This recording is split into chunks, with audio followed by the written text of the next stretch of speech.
இந்தியாவை நினைச்சா எனக்கே ரொம்ப பெருமையா இருக்கு சார். நிஜமாத்தா. அதாவது இப்பல்லாம் டெல்லியில யாருமே வந்து எவனாச்சும் ஒருத்தரை பார்த்துக்கிட்டாங்க, மீட் பண்ணிக்கிட்டாங்கன்னா, "நல்லா இருக்கியா?" அப்படின்னு எதுவும் கேட்கறதெல்லாம் கிடையாதாம். ஏன்னா அவங்களுக்கே தெரியும். நாளைக்கு நாமளே இருப்போமா இல்லையான்னு தெரியல. அப்புறம் இவனை எப்படி நம்ம நல்லா இருக்கியா அப்படி கேட்கறதுன்ட்டு. ஏன்னா அந்த அளவுக்கு ஊரு பயங்கரமா வந்து டெவலப் ஆயிடுச்சு. அங்க இருக்கிறவன் எல்லாம் காலையில எந்திரிக்கிற போது இன்னைய பொழுது நம்ம தாண்டுவோமா, அதே மாதிரி நைட்டு தூங்குறப்ப நாளைக்கு நம்ம கண்ணை முழிச்சு இந்த ஊரை மறுபடியும் பார்ப்போமா அப்படின்ற யோசனையில தான் அவங்க டெய்லி தூங்குறாங்க, எந்திரிக்கிறாங்க. டெல்லியோட அந்த ஏர் குவாலிட்டி, அந்த காற்றோட அந்த சுத்தம் இருக்கு இல்லையா, அது சுத்தமாவே இல்லையா. இப்ப நம்ம எல்லாம் நினைச்சிட்டு இருக்கோம்ல, டெல்லி வந்து இந்தியாவுக்கு மட்டும்தான் தலைநகரம். உலகத்துக்கே தலைநகரம் டெல்லி தான். அந்த பெருமையை டெல்லி இப்ப தொடர்ந்து ஒரு 7 வருஷமா வச்சிருக்கு. அது எதுல தலைநகரம் அப்படின்னா, வாழவே தகுதி இல்லாத மோசமான ஒரு ஊரு. மனுஷங்க அங்க வாழ்றதுக்கு செத்துடலாம் அப்படின்றதுக்கு அந்த மோசமான அந்த காற்று இது இருக்கிற பொல்யூஷன், அந்த பொல்யூஷன்ல வந்து ஃபர்ஸ்ட் இருக்கிறது டெல்லி தான். இப்ப டெல்லியில அதுக்கு இப்ப அது இன்னைக்கு நேரத்துல அதை வந்து நம்ம இப்ப முதல்வரா இருக்க ரேகா அம்மாவையோ இல்ல இப்ப பிரதமரா இருக்கிற ஐயா மோடியவோ சொல்லி ஒரு பிரயோஜனமும் கிடையாது. அது ரொம்ப வருஷமா அது வந்து கிராஜுவலா இன்க்ரீஸ் ஆயிட்டு இருக்கு. ஆனா எவனுமே அதுக்கு ஸ்டெப் எடுக்கல. இது இப்ப இருக்கிறவங்களும் ஸ்டெப் எடுக்கல, இதுக்கு முன்னாடி இருக்கிறவங்களும் ஸ்டெப் எடுக்கல. அது அப்படியே விட்டு விட்டு வேடிக்கை மட்டும்தான் பார்த்துட்டு இருக்காங்க. இப்ப அந்த ஊரு அதுக்காக நாம ரொம்ப சேஃப்ல இருக்கா அப்படின்றதெல்லாம் நினைப்புல வேண்டாம். அதாவது நம்ம வந்து தமிழ்நாடு ரொம்ப அப்படியே வந்து காத்த வந்து பியூரிஃபைவாவே இருக்கு. நாமளும் ரொம்ப சேஃபா இருக்க. மோசமா இருக்கிறதுல நல்லா இருக்கிறது நம்ம தான். நம்மளும் மோசமா தான் இருக்கிறோம். அதையும் முதல்ல தெரிஞ்சுங்க. என்ன அவன் முதல்ல சாவான், அடுத்து நம்ம சாவோம். அவ்வளவுதான் வித்தியாசம். இப்ப அந்த காத்துல நார்மலா வந்து ஒரு இண்டெக்ஸ் ஒன்று வச்சிருக்காங்க. இந்த ஏர் குவாலிட்டி இண்டெக்ஸ் ஏக்யூஐம்பாங்க. இந்த ஏக்யூஐன்றது வேர்ல்டு லெவல்ல ஒன்று வச்சிருக்கு. WHO ஒன்று வச்சிருக்கு. ஆனா நம்ம என்னைக்கு அந்த ஸ்டாண்டர்ட் எல்லாம் மெயின்டைன் பண்ணியிருக்கோம். நமக்குன்னு ஒரு ஸ்டாண்டர்ட் மெயின்டைன் பண்ணுவோம் இல்லையா, அந்த ஸ்டாண்டர்டை சொல்றேன். இப்ப இந்த பிஎம்ன்றாங்க, அதாவது இந்த பர்டிகுலரிட்டி மேட்டர்ஸ். பர்டிகுலரிட்டினா ஒண்ணும் கிடையாது. இந்த காத்துல எவ்வளவு வசத்தன்மை இருக்கு, இந்த கார்பன் டை ஆக்சிஜனை தவிர கார்பன் டை ஆக்சைடு, சல்பரு, அப்புறம் இந்த நைட்ரஜன் ஆக்சைடா, அந்த இதெல்லாம் வந்து எவ்வளவு இருக்குன்றத குறிக்கிற அந்த குறியீட்டு அளவு. அது அந்த பிஎம் வந்து 2.5ன்றது வந்து ஒரு மார்க்னு வைங்களேன். அதாவது அதோட சைஸ் தான் அப்படி சொல்றாங்க. 2.5, அதுக்கும் கம்மியா, அதுக்கும் மேல PM10 இதெல்லாம் வந்து நிறைய இருக்கு. இதுல அந்த உள்ளுக்குள்ள ஒரு சைஸ் ஒன்று சொல்றாங்க, அந்த அளவு. அந்த PM 2.5ன்றது மேக்சிமம் எவ்வளவு இருக்கலாம், அதாவது எவ்வளவு இருந்தா நல்லது அப்படின்னு சொல்றாங்கன்னா, நான் முதல்ல வேர்ல்டு இண்டெக்ஸ் சொல்லிடுறேன். வேர்ல்டு இண்டெக்ஸ்ல 0ல இருந்து 15 இருந்தா அது வந்து ரொம்ப சுத்தமான காற்றுன்னு அர்த்தம். அதே மாதிரி 15ல இருந்து ஒருவேளை 25 வரைக்கும் வந்துச்சுன்னா சுமாரான காற்றுன்னு அர்த்தம். ஒருவேளை 25ல இருந்து ஒரு 50 வரைக்கும் வந்திருக்குன்னு வைங்களேன், அது வந்து கொஞ்சம் மாடரேட்டான ஒரு அளவு. ஒரு 75 வந்துருச்சுன்னா டேஞ்சரு, எக்ஸ்ட்ரீம்லி டேஞ்சர். இந்த 60 வரைக்கும் வந்தா கூட டேஞ்சரு, 75ல போச்சுன்னா எக்ஸ்ட்ரீம் டேஞ்சரு. இதுதான் வந்து WHO ஸ்டாண்டர்ட், அந்த காத்தோட அளவு. நம்ம ஊர்ல எப்படி வச்சிருக்காங்க தெரியுமா? நம்ம ஆளுங்க உண்மையிலே நம்மளெல்லாம் வந்து உலகத்திலே வந்து ஒரு பெரிய ஒரு எதையும் சமாளிக்கக்கூடிய, எதையும் வந்து டைஜஸ்ட் பண்ணக்கூடிய, எதையும் தாங்கக்கூடிய ஒரு சக்தி உலகத்திலேயே இந்தியாவுக்கு தான் இருக்கு. இல்லாட்டி இப்படி ஒரு இண்டெக்ஸை வச்சிருப்பாங்களா? யோசிச்சு பாருங்க. என்ன இண்டெக்ஸ்னா, அவங்க எடுத்தோன்னே போயிட்டாங்க 0 to 50. 0 to 50ன்றது நார்மலு. 50 to 100, 100 வந்து ஓகே பரவாயில்ல, அட்ஜஸ்ட் பண்ணிக்கலாம். 100 to 200 மாடரேட். அந்த 75 தான் மோசம்னு WHO சொல்லுது. இன்னும் சொல்ல போனா யூரோப்பியன்ல எல்லாம் அதை விட ரொம்ப கம்மியாவே, அதான் 70க்கு வந்துட்டாலே மோசம்ன்ற ரேஞ்சுக்கு தான் அவன் வச்சிருக்கான். நாம இந்தியாவில் எப்படி வச்சிருக்கோம்னா 200 போனா அது மாடரேட். அதுக்கப்புறம் 200ல இருந்து 300 வந்தா அது கொஞ்சம் வந்து டிஃபிகல்ட். 300க்கு மேல போச்சுன்னா டேஞ்சர். அதாவது 400க்கு மேல அந்த 500லாம் தொட்டுச்சுன்னா எக்ஸ்ட்ரீம்லி டேஞ்சரஸ். 500 யோசிச்சு இந்த பிஎம்கியூல 5 இருந்தா 5 அந்த 5ன்னு இருந்தா பரவாயில்ல, அந்த அளவு சைஸ். இவங்க தூக்கி கொண்டு போய் நம்மள 500ல வச்சிருக்காங்க. அதான் டேஞ்சர். இப்ப டெல்லியில லாஸ்ட், அதாவது இன்னைக்கு எடுத்ததுல ஆல்மோஸ்ட் 500 ஏக்யூவே வந்துருச்சு. Almost 500 AQ. இப்ப டெல்லி வந்து அதுக்கான அந்த ரியாக்ஷன்ஸ் இனிமேல் டெல்லி, எனக்கு ஒரே ஒரு விஷயம் தான் புரியல. நாட்டூர்ல இருக்கிற எல்லா பெரிய தலையும் டெல்லியில தான் இருக்கு. சுப்ரீம் கோர்ட்டு, பாராளுமன்றம், பெரிய பெரிய தலைவர்கள், பெரிய பெரிய அதிகாரிகள், இவங்க எல்லாம் இருக்கிற ஊர்ல எப்படி இது இவ்வளவு மோசமாச்சு? அவ்வளவு மோசமாக்குற அளவுக்கு அவங்க என்ன பண்ண அப்படின்னா, அவங்க எல்லாம் நல்லா சேஃபா இருக்கிறாங்க. புரியுதா இல்லையா? நாம தான் அங்க இருக்கிறதா வேண்டாமான்றது முடிவு பண்ணணும். இப்போ அந்த அளவு இருக்குல்லையா, ஒரு ரொம்ப எல்லாம் வேண்டாம். 2 மாசம் தொடர்ந்து வெளியிலேயே சுத்திக்கிட்டு இருந்தாங்க அப்படின்னா செத்துருவாங்கன்றாங்க. நாட்டுல இதுக்கு முன்னாடி நம்ம பார்த்த பெரிய ஒரு இது கேஆஸ் வந்து கொரோனா, கோவிட்-19. கோவிட்-19ல இதுக்கு பக்கத்துல இருக்க முடியாதுன்றாங்க சார். அந்த அளவுக்கு மோசமான எஃபெக்ட் இந்த காத்து வசமா மாறிடுச்சு. விஷம்தான் அது. இப்ப நான் சொன்னேன் இல்லையா, தமிழ்நாட்டுல வந்து நம்ம ரொம்ப நல்லா இருக்கும்னு நினைக்கிறோம்ட்டு. அங்க 500ன்னா இங்க 50ல இருக்கு. ஆக்சுவலி அவங்க வந்து 350 சம்திங்ல இருக்கிறாங்க நார்மல் டேல. நாம 25ல இருக்கிறோம். நமக்கு ஒண்ணு ரொம்ப தூரம்ல இல்ல. அவங்களுக்கு நமக்கு ஒரு அவங்க நமக்கு ஒரு 10 வருஷம் முன்னாடி இருக்காங்க, நம்ம ஒரு 10 வருஷம் பின்னாடி இருக்கு, அவ்வளவுதான். ஏன்னா லாஸ்ட் இந்த 2000 இந்த 10ல எல்லாம் வந்து பாக்குறப்போ இதே மாதிரிதான் 75, 80, 90, 100ன்னு இருந்தது.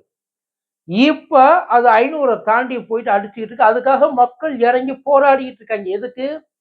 எனக்கு சுவாசிக்க முடியல. நல்லா தெரிஞ்ச சுவாசிக்க முடியல, புள்ளைய செத்து.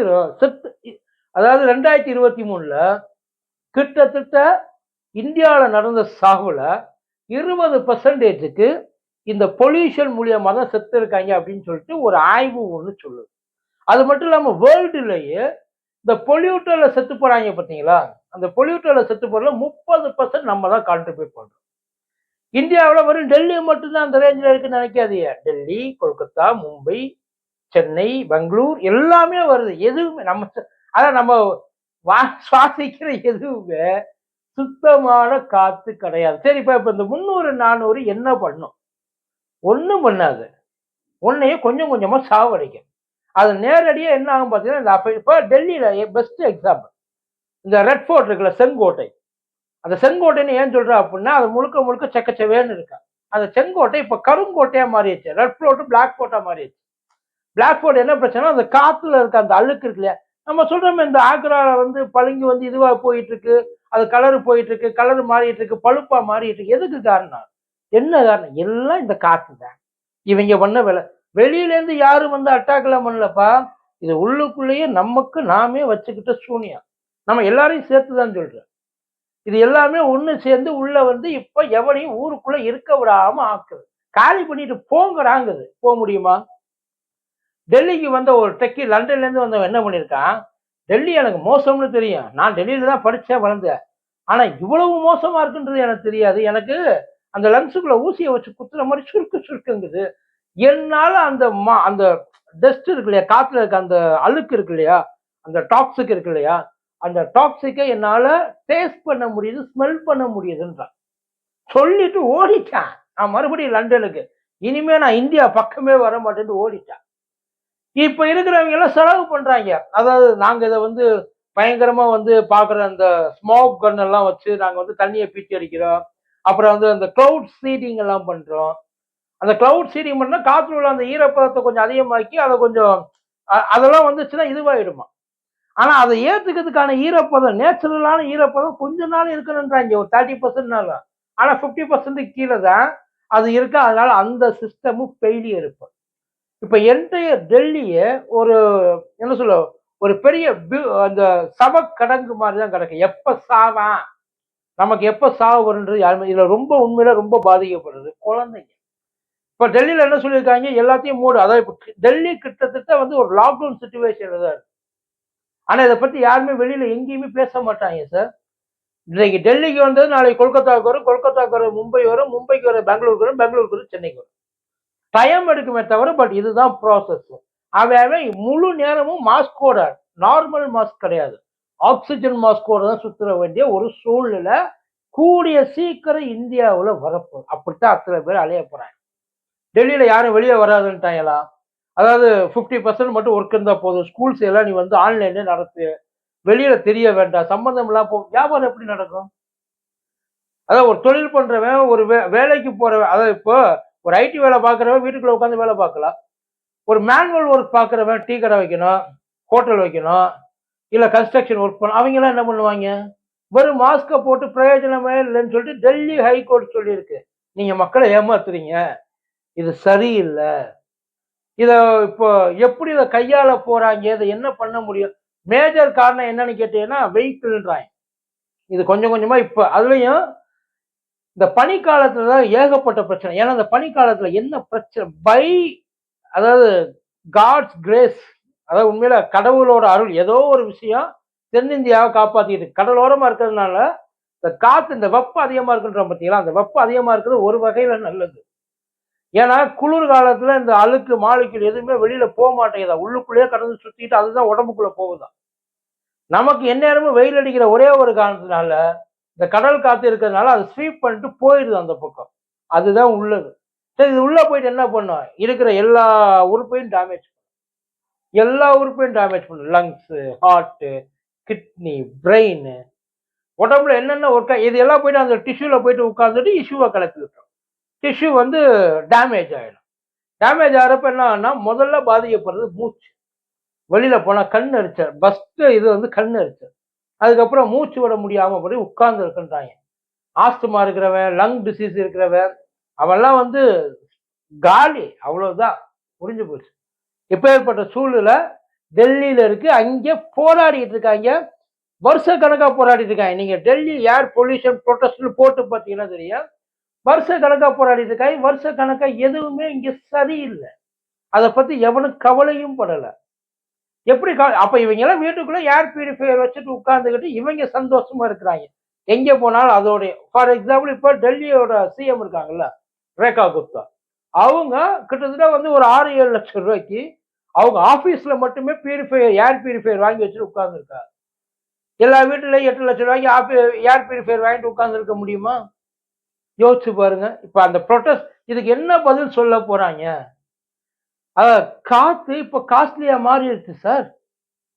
அத நான் விளையாட்டுக்கு இதுக்கு முன்னாடி நிறைய பேர் பண்ணாங்க, தண்ணியை வந்து பாட்டில் அடிச்சு கொடுக்குற மாதிரி ஒரு நாளைக்கு காத்தையும் பாட்டில் அடிச்சு கொடுக்குற நிலைமை வரும், வந்துருச்சு. இதுக்கு எப்படி ஆக்ஷன் எடுக்க போறாங்க, என்ன பண்ண போறாங்க?